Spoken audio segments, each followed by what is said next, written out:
Senior leader Ravindra Raina ने कहा कि जम्मू कश्मीर में दहशतगर्दी आखिरी सांसें ले रही है। रैना ने कहा कि अब पाकिस्तान के खुद के हालात काबिल रहम है।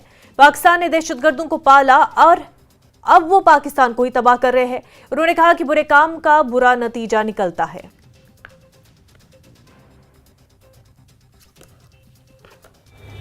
अबू कातिल जो कि लश्कर तैयबा का एक खूंखार आतंकवादी माना जाता है, ऐसी रिपोर्ट्स आ रही है कि पाकिस्तान के कब्जे वाले जम्मू कश्मीर में अबू कातिल को मार गिराया गया है।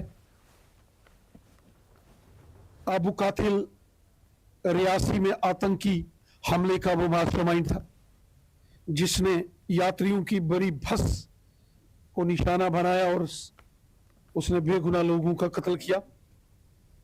रजौरी पुंछ में बहुत सारे आतंकी हमलों का भी वो मास्टरमाइंड रहा है। अंतोगत्वा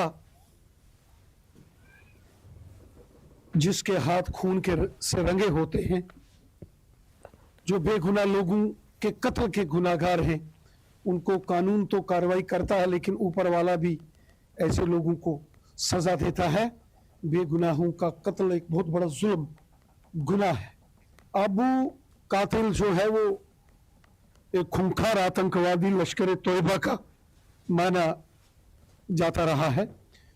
ऑपरेशनल कमांडर माना जाता था वो लश्कर का, खासकर रजौरी पुंछ के एरिया में, और उसको मार गिराया गया है, ऐसी जानकारी आ रही है। आज आतंकवाद अपनी अंतिम सांसें गिन रहा है। आज खुद पाकिस्तान का हाल देख लीजिए। पाकिस्तान के कब्जे वाला जम्मू कश्मीर हो, कराची, लाहौर, इस्लामाबाद हो, हर जगह आतंकवाद का साया मंडरा रहा है।